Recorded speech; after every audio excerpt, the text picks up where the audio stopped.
Hi, welcome to Scratching the Surface. I'm Jarrett Fuller, and this is my podcast about design criticism and practice. On this week's episode, I have a really fascinating conversation with Bryan Boyer. Bryan is a partner at the architecture and strategic design firm Dash Marshall, where he leads the studio's Civic Futures practice, which is this sort of interesting mix of strategic design and sort of design fictions or even speculative design. Before that, Bryan was a founding member of the Helsinki Design Lab, where he worked on a team that used design to help improve public institutions. He studied architecture at the Harvard Graduate School of Design and at RISD. In our conversation, Bryan and I talk about his background and how studying architecture set him up for the type of work he's doing now. And we also talk a lot about strategic design, what it is and what that means and how it works and how it fits into his architecture studio or relates to architecture and the types of work and types of projects that he's taking on now.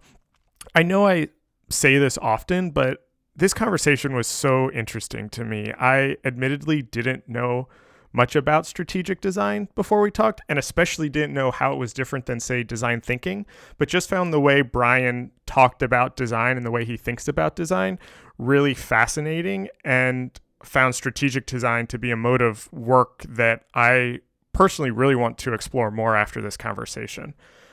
Before we get into the episode, last week I launched the new Scratching the Surface membership program, where for $5 a month or for $50 a year, you can help financially support the podcast and the work that I'm doing around it, as well as get new exclusive content through a special members-only monthly newsletter and be the first to hear about new episodes and projects and things like that. So in case you didn't see that announcement, if you are able and would like to support the work that I'm doing, I would love for you to subscribe. You can do that at scratchingthesurface.fm/members and read more about the membership program and what that means. So thank you for considering that. But right now, here is my conversation with Bryan Boyer.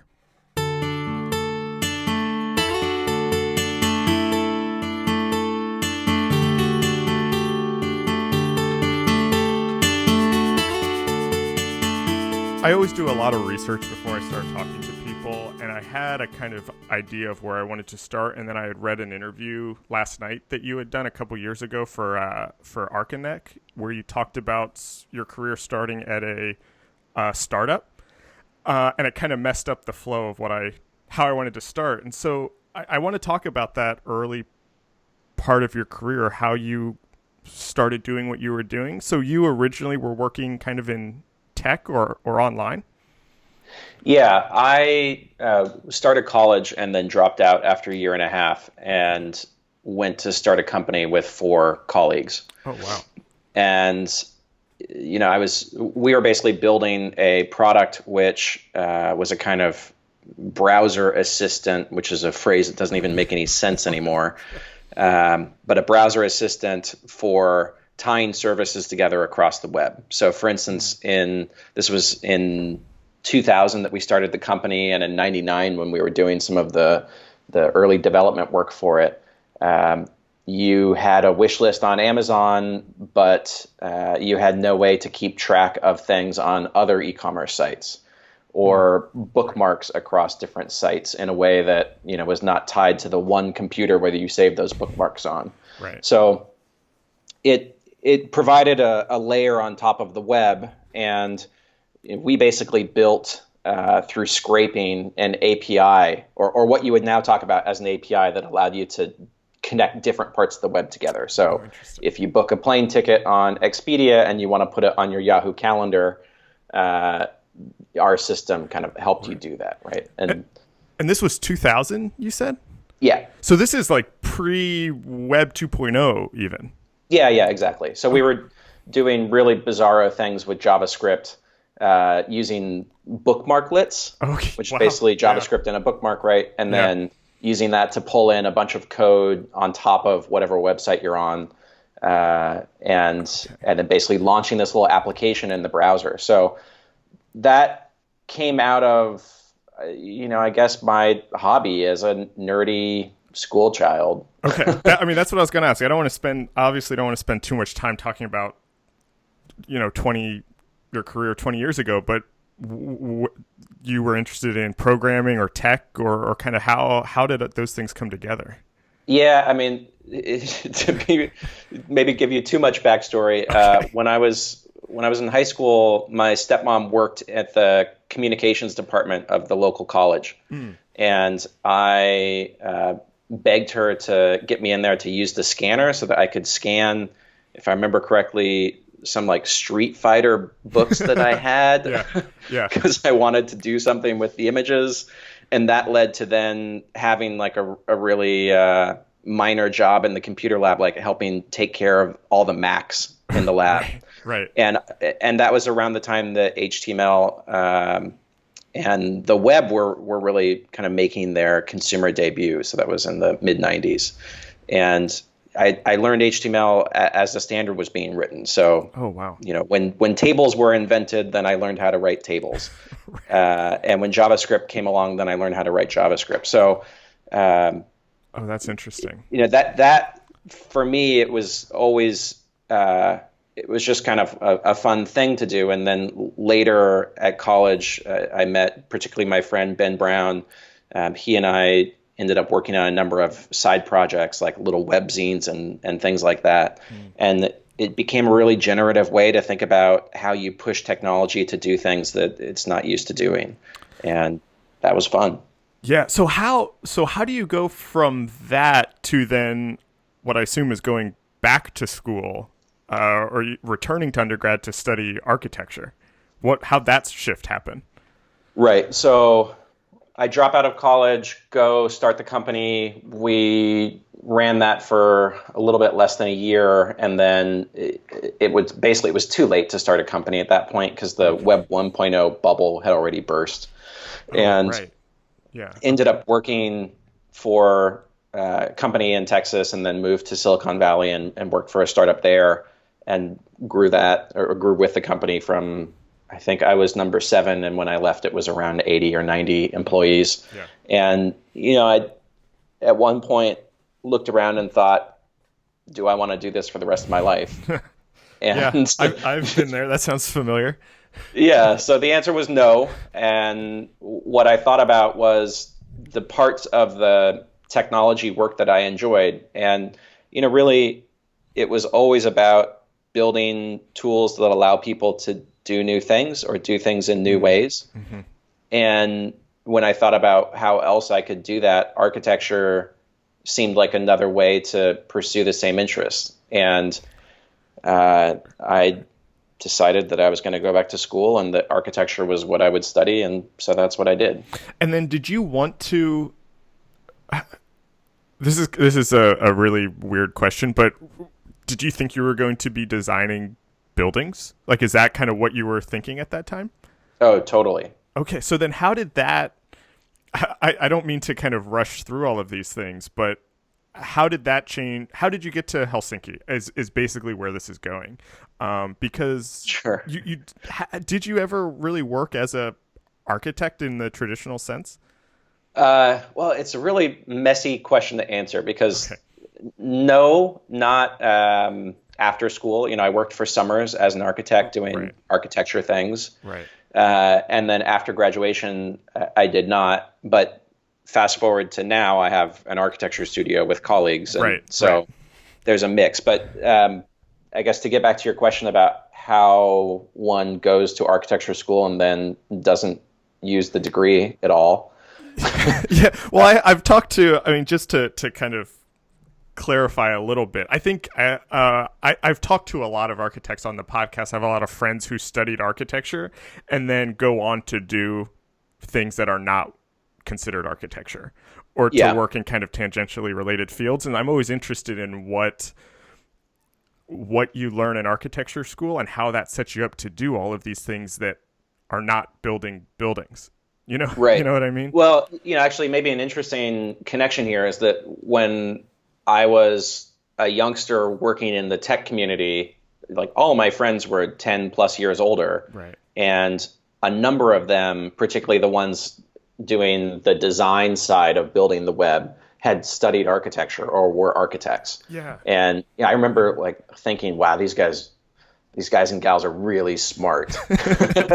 Yeah. And so it proves your point that architecture as a field of study, produces people who go out and do many, many other things. And actually, it's an interesting, or I think it's an important topic to come back to at some point in the discussion, because I think as the design disciplines excluding architecture have kind of grown and expanded, graphic design, product design, interaction design have really opened up in a lot of ways. And architecture in the same time span really hasn't. But at the same time, I think that just the kind of basics of architecture are very fertile for addressing the kinds of systemic or larger scale challenges that we see now graphics, interaction, and product designers being interested in. Yeah. But to answer your question about Helsinki, there's like the rational story and the irrational story. Okay. So, and I think they're both important. Okay.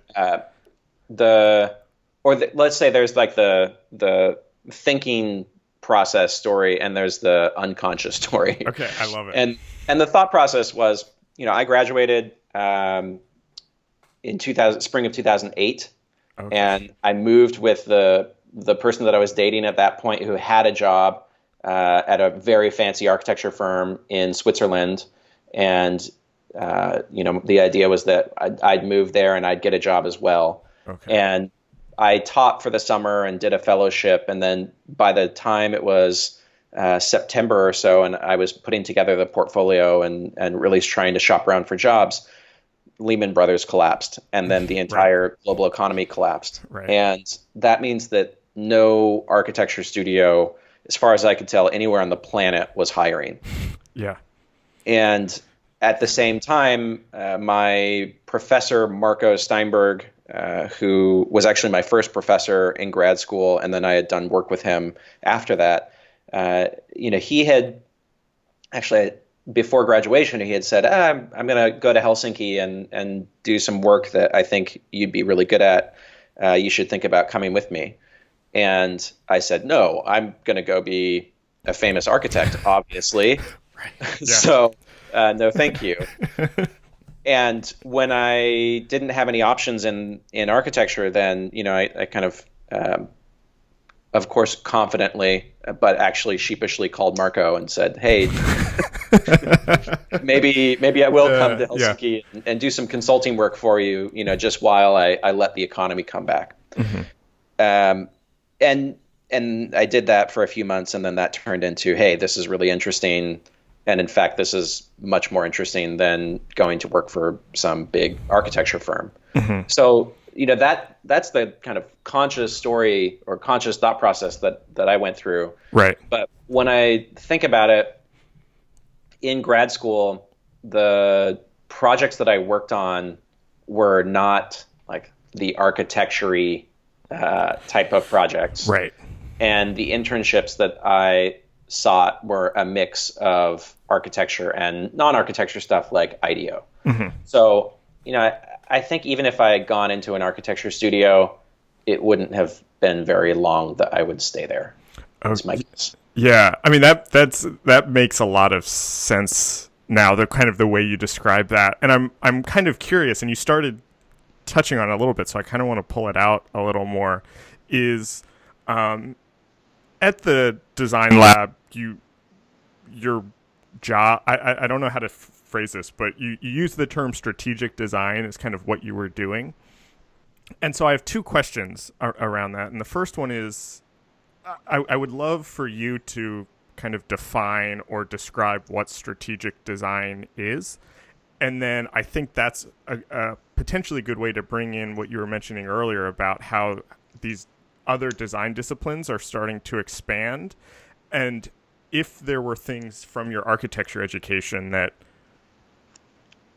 played into working as a quote-unquote strategic designer. So let's start with the hardest one. Yeah, sorry, I gave you two big questions right back to back. So strategic design is a term, Marco used to always say it's both of the words are meaningless at this point. Strategy is so abused that it means basically anything. And same with design. Design could be a noun, a verb, many different, many different meanings. And what we developed in Helsinki and the way that I think about it now is that strategic design is about using the skills that designers have uniquely cultivated for a very long time. And I mean that designers as a cohort in questions of business, politics, the economy, kind of larger systemic and therefore strategic questions about everyday life.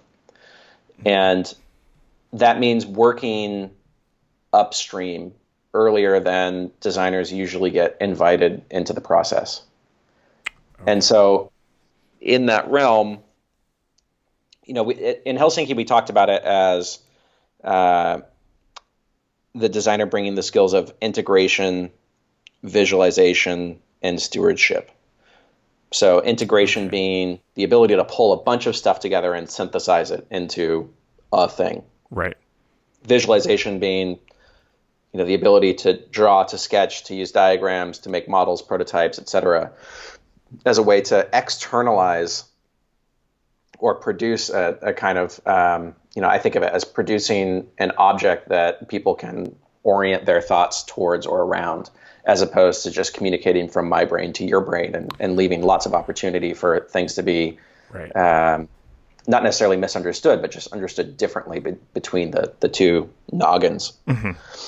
And then stewardship is really this notion of iterating through a process and understanding that even though you make some key decisions, or maybe you have you have a direction early on, that when you actually start to implement that direction, that things don't always work out and that you have to adjust. And so it's the idea of maintaining kind of intelligence and presence across a process, which is in distinction to, and this is a gross generalization, a more industrial process where the intelligence tends to be at the beginning and the execution is at the end. Okay. So like in the what we call the Blue Book, Recipes for Systemic Change that we wrote in Helsinki, there's a diagram that shows basically the idea of consultants and contractors being kind of what work has been boiled down to. So if you're a company, you call in consultants to tell you what to do, and then you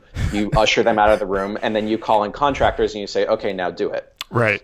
And what happens in the gap between those two different labor pools basically is a high potential for the draining of intelligence or the deeper understanding about the motivations of the work that we're doing. Yeah. And so what we were observing with the strategic design work is that, think about politics.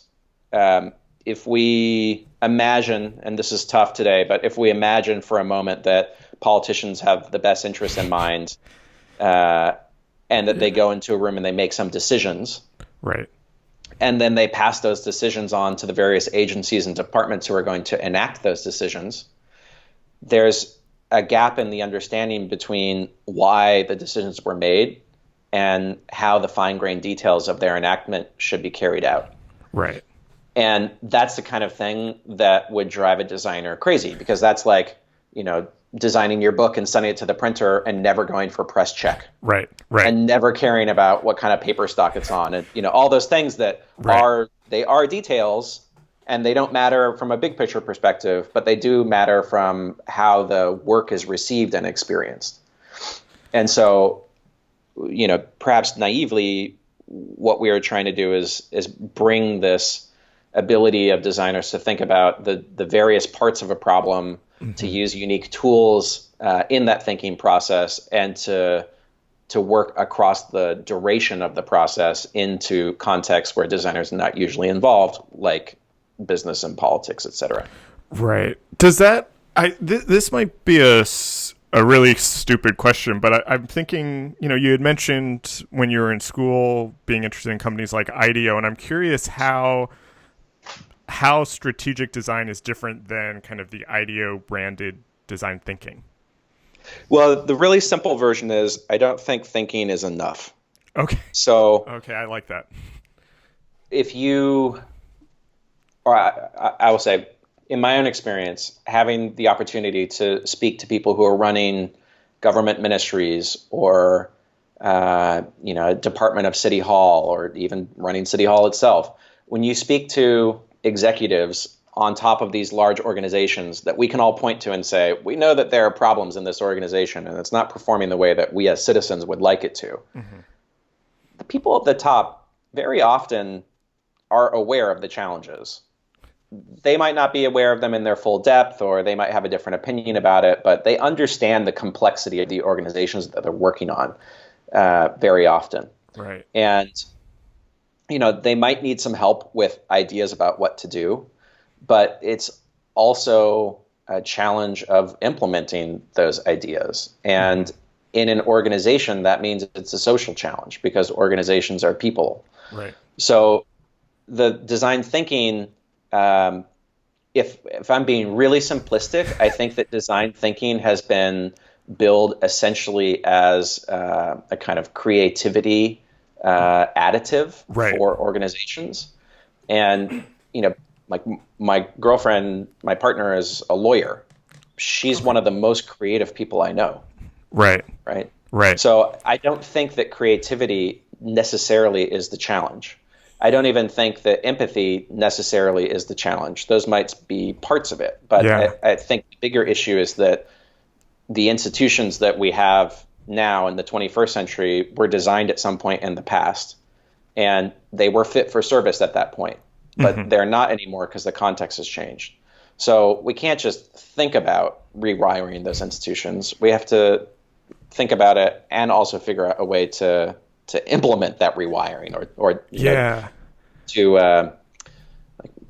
Marco loves to use the phrase that you have to change the engine while the jet is flying, right? Right. So what is your, whether it's at Helsinki or at Dash Marshall where you are now, I'm curious kind of what, I really hate asking this question, but what's the deliverable? I hate using that word. What's the... I love this question. Okay, like what's the end result then, I guess, if it is more than thinking? What's kind of the thing that you are giving, or what are clients hiring you to get? Yep.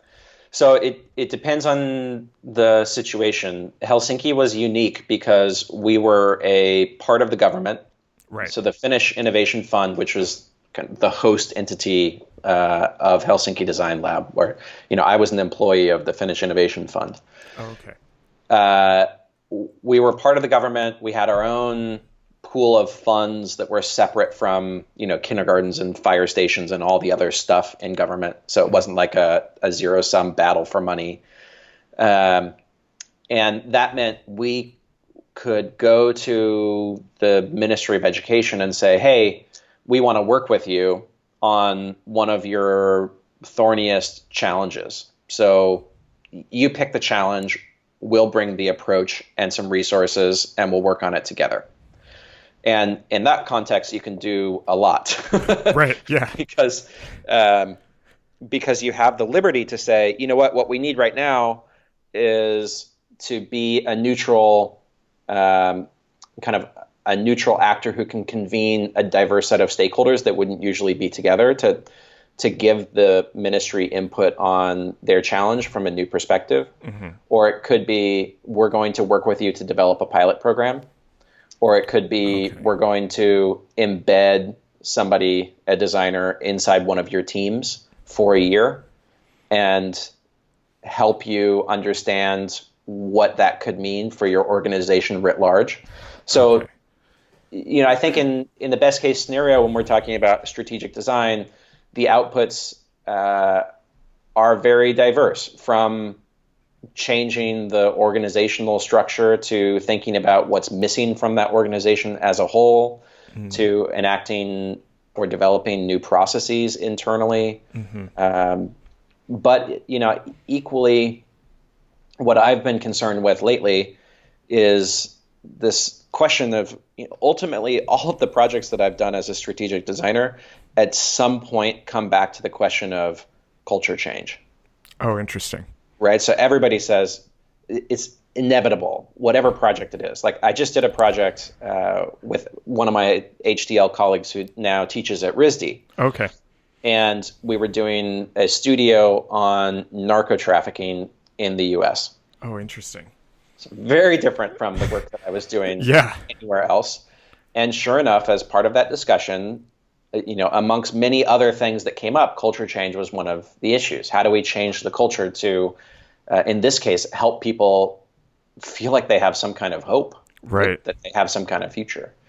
So if we talk about culture change, whether it's writ large in a society like the United States or it's within one organization, I feel that the way we change culture is with culture. Mm-hmm. Yeah. Yeah. So I love that. So in that situation, actually the kind of traditional skills of the designer become really important again. So things like, what do we surround ourselves with? What do we look Right. at every day? Right. How do we interact with each other as humans?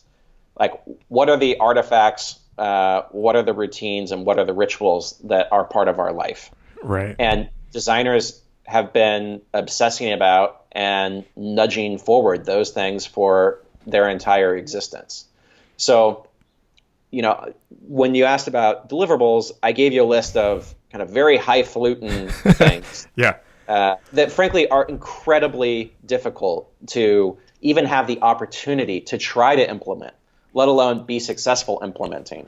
Right. And most of the good work that's done in that realm of the first half of my answer is done by people who are already inside government, like we were in Helsinki, or Mind Lab is in Denmark, or Taxi is in Australia, or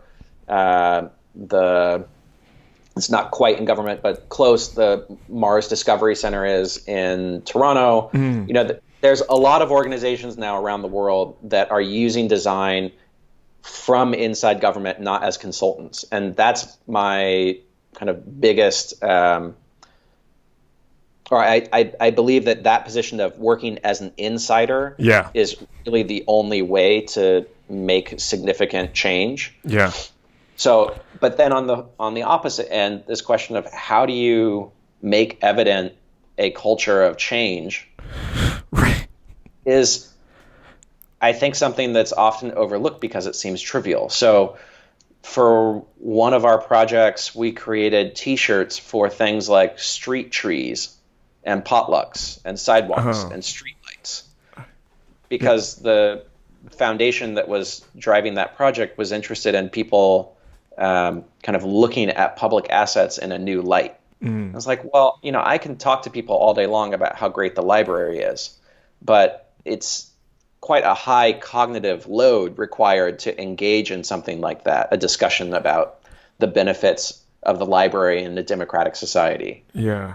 And if you had to do the same thing to celebrate your favorite band, you probably wouldn't do it so often. Right. So we've been trying to flip these questions to say, okay, if the outcomes are things that are basically at the top of Maslow's hierarchy of needs, that take the most refined or rarefied kind of concentration, and also everything else below that on the pyramid, maybe we can find ways to take baby steps towards the discussions or the conversations that we're trying to have, Right. by making it really easy for people to get excited about or even to think about things in a new way. And so T-shirts and postcards and stickers and all that stuff, which earlier in my career I didn't really pay much attention to, now I feel more of a kinship with. Yeah. So, you now run an architecture studio that does, at least I think, correct me if I'm wrong, that does both kind of traditional architecture, but then also this other type of work. How do those, does kind of being in a studio like that, does that change how you think about your job, because you're not always embedded in the company like that? And then how does the studio think about these two sides, or are they even two sides, or are they kind of one type of practice now? Yeah, so it's really hard to do the kind of design work that I was describing Yeah. as a consultant. And what we've been doing is taking very few projects. Okay. And so the projects that we take tend to be longer term engagements. Instead of maybe a few months, we try to take projects that are more like a year, because I think that gives us more time to develop a relationship with the people that we're working with, to really wrap our minds around what's going on, and to produce something that we think has at least a small chance of having an impact.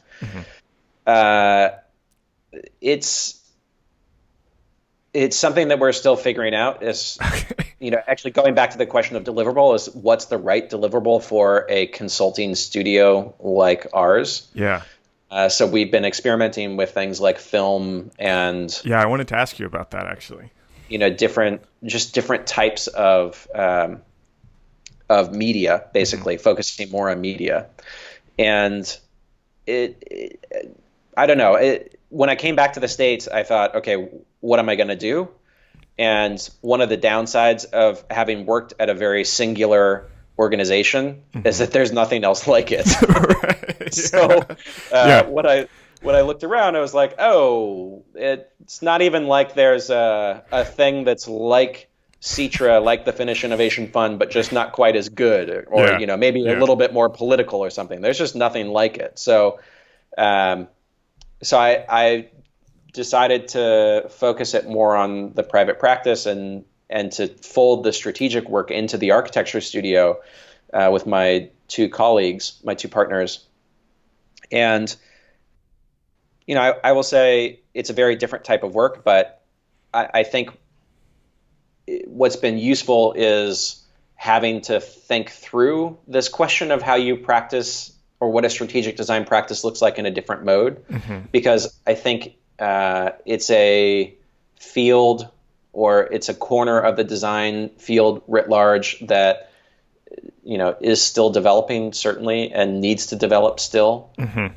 And therefore, trying it out in a new context it's a big experiment, and maybe in a few years I'll find out that it just isn't worth it, and I'll do something else, or we'll shift the practice somehow. So we're treating it like an experiment.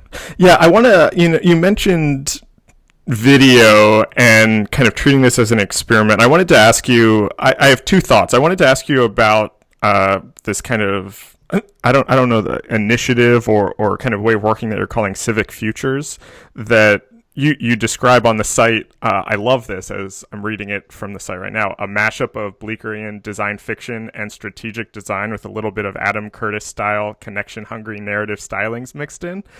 First of all, I love everything about that sentence. But I kind of wanted to ask you about that and what that means to you. But I also want to connect it back to something you mentioned earlier about these design fields kind of expanding and architecture maybe not as much. And that as a graphic designer who has never studied architecture but has always had a big interest in architecture, I've always loved how it seemed like architects, more so than graphic designers, were comfortable working in that kind of mode, in the speculative mode, in something that's a little more design fiction, that's a little more maybe experimental, that's kind of maybe not going to be a building or not something built. And it actually, this project feels like it very much follows in that tradition. And so I'm just kind of curious your thoughts on that. I don't know if that was really a question, but the way you're thinking about that and its relationship to maybe architecture or architecture history. Yeah, sure. Well, I mean, you're right. Architects traditionally have been very speculative. Yeah. I think, at least in part, for a very basic reason, which is the vast majority of architects can't build work on their own. Right. Compared to, graphic design, for instance, where if you want to, you can publish a book on your own. Right. Build a website, certainly you can do that. So, of course, there are some things maybe that are beyond your reach, but the vast majority of what you what the discipline includes are things that are fairly accomplishable, and that's just not the case for architecture. So people have been forced to be speculative, particularly people who are, in a context where they're, they have a diminished role in society. Like there's a pair of Russian architects, the Brodsky brothers, I can't remember their first names, who, behind the Iron Curtain produced these really, really beautiful architectural narratives. Okay. And that's because they didn't have any way to participate in the production of architecture in their society, let alone the democratic process that didn't exist in their society. Right. And so they used their skills as a way to kind of do both of those at the same time. Or if you look at different periods of economic, let's use the economics phrase, different periods of economic softness, like the 80s after the oil crisis here in the US, right? That's when you see the explosion of deconstructivist architecture, which was largely on paper in the beginning. And personally, I think at least part of that is the fact that there weren't people out there commissioning buildings like there had been previously. And so the creative energy, probably the surplus of creative energy, if we're being honest, had to find some way to be expressed, and it was expressed on paper. And I think what's useful about that is the rigor that it introduces of being speculative or projective about a future. Right. I would say that oftentimes architecture, or at least the critical kind of academic side of architecture, tends to be speculative in a dystopian manner. Yeah. And what we've been trying to do with our Civic Futures work is to say, like, we want to hold constant this idea of thinking about the future, and we want to hold constant this idea of imagining not just the nouns of the future, the buildings or the pieces of technology or whatever it is, but also the verbs that are enabled by those nouns, the new behaviors or the new experiences. But we want to, as a kind of third part of it, we want to orient in a way that is definitely not dystopian and definitely not utopian. So we want to use it as a way to think critically about a future that might not feel plausible, but feels possible. And, what I found is we could walk into a room with all the charts and graphs and, kind of rational justification for a really great idea. But if people don't feel it, it's hard to get them motivated. And what we've been experimenting with the Civic Futures work is kind of going far in the opposite direction and saying, great, we'll use the kind of tools of rational analysis in our studio as a way of developing ideas. But when it comes to expressing the ideas, we'll express them as much as possible as glimpses of a future state. And to make those as realistic as possible. So we're trying to, or it's actually changing now because we just did a project with Kelly Anderson, who's a great graphic designer and maker. So we did a project with her doing illustrations that were more kind of comics or illustrative, I suppose. Okay. And prior to that, we had really been insistent on saying we're only going to show things that are as photorealistic as we can make them, because when you see something that's photorealistic, but it doesn't look like your city, what we noticed in the few audiences that we were lucky to have is that people are like, whoa, they kind of like perk up quicker than if we show them a illustration of a future. Yeah, that makes sense. I'm curious about the role of writing in your work. You've kind of kept up you've been kind of blogging for years. You are prolific on Medium. You write these great case studies about your projects. It seems like writing is very central to the actual development of these projects also. And so I'm just kind of curious how just the practice of writing fits into what you do, both personally and professionally, really, and how that kind of shapes the way you think about design. Ooh, that's a good question. I mean, in part, it's because I don't really know what I'm thinking until I try to write it, Yeah. or I have the luxury of a long conversation like this, where we have an hour to really talk through things. Yeah. So for me, it's a selfish in a way, the writing, because it helps me understand kind of where my brain is. But the other part of it, and this is something that I picked up, I think, from the technology community, where in the tech world, people are much more open with their process than in the design world. Yeah. And so people, if you solve a hard problem, actually, this is interesting, because in the tech world, if you're, I don't know, let's say you're building Facebook. Yeah. The hardest parts of what you're doing are about the algorithm that powers everything, that magical algorithm. Right. So you definitely do not write up how you solve that hardest problem. Right? That's your secret sauce, and you don't want to tell anyone. But you do write up and share every other hard problem that you solve, just not the absolute hardest. Right. And what that does is create opportunities for people who are new to the field or new to the work to kind of use those as grappling points or stepping stones to kind of climb their way up to new levels of understanding, and also to accelerate the work of the entire field. So you have, Facebook and Google and all sorts of other companies contributing not just to open source projects, but then also writing very detailed accounts of how they solve those problems.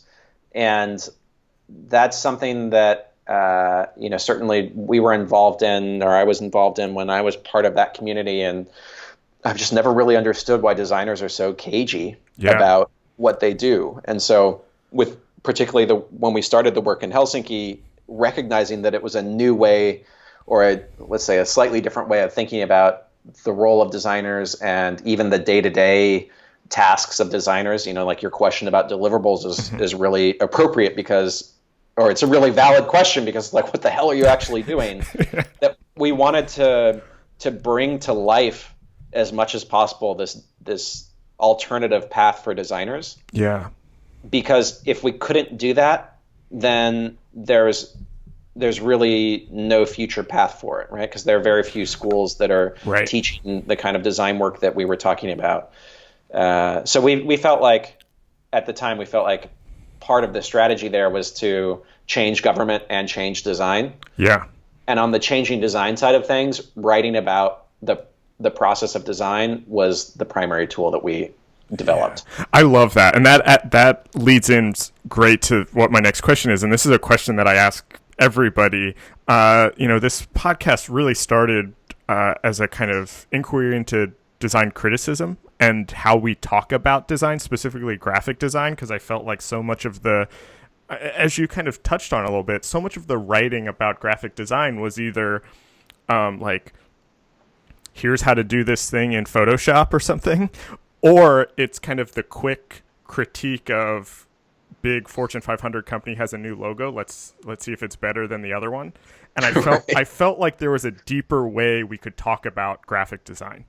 And so I'm kind of interested in, from your perspective, what are the issues or the topics that designers should or could be writing about or talking about kind of right now, 2018? What are the things that kind of deserve a critical gaze?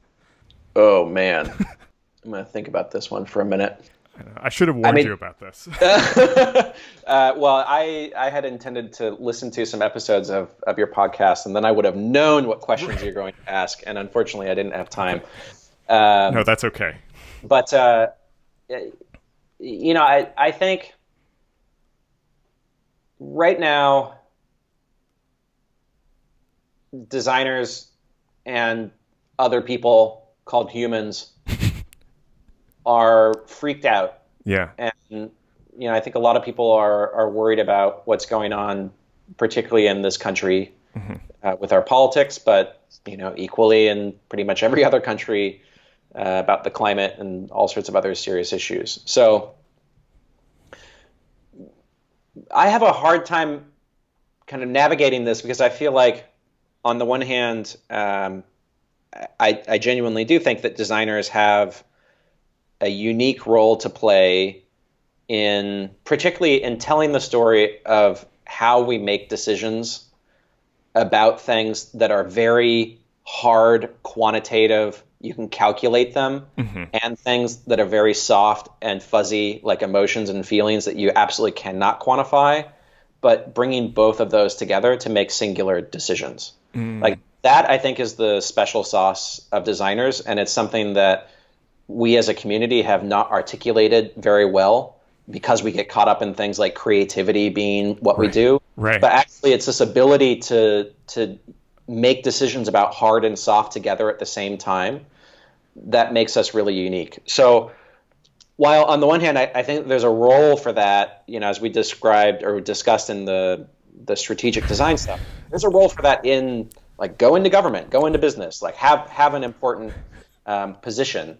And at the same time, I think a lot of the issues that are producing the sorts of general anxiety that I pick up when I talk to friends, those aren't designer issues. Those are just person issues or human issues. Yeah. And so, from a design perspective, I don't know that designers need to be obsessed about climate change. I think humans need to be obsessed about climate change. Yeah. And people who live in societies need to be obsessed about climate change. From a design perspective, the things that I feel are still most important are really about changing the relationship of design practice to its clients or to the business world writ large.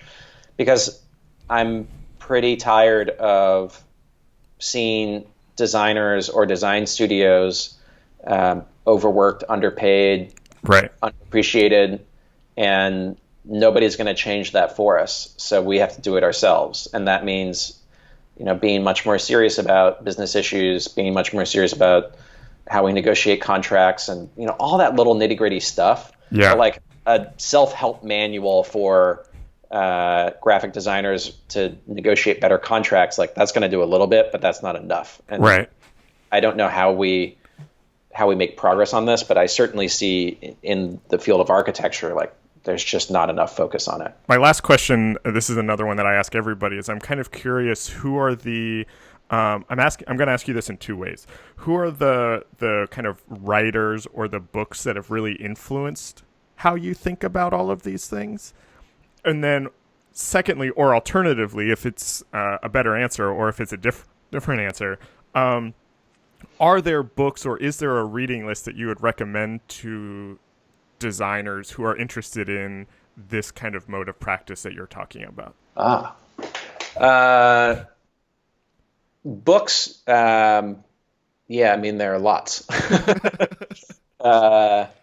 And I would have to, actually, we wrote a bibliography, or not a bibliography, we wrote a reading list in the back of Recipes for Systemic Change.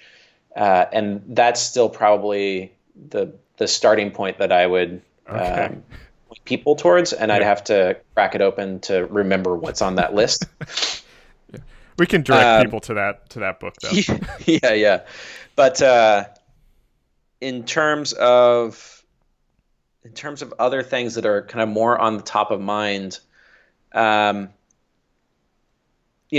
been trying to sort of bridge the gap between the sort of humanist, anthropological, sociological approach of towards design from people like Richard Sennett, whose book Together is awesome. I haven't read that one yet. It's a few years old, but really good. All about different forms of collaboration. Yeah. But then through the cracks, you see little ideas about what design is or could be in a book like that, and it's not very innovative. And so, I've been really kind of thinking about people like Sennett or Bruno Latour, Yeah. who's making things public, is still a touchstone for me. It's quite an old exhibition catalog at this point, but his introductory essay in that book is awesome. So how do you connect these kind of perspectives on humans in their environments or in the world, and really thinking very carefully about those humans and their interactions, but at the same time not giving up on the possibility to invent completely new ways to be human. Right. Somehow that's the space that my brain has been in. So I've been reading science fiction and I love that.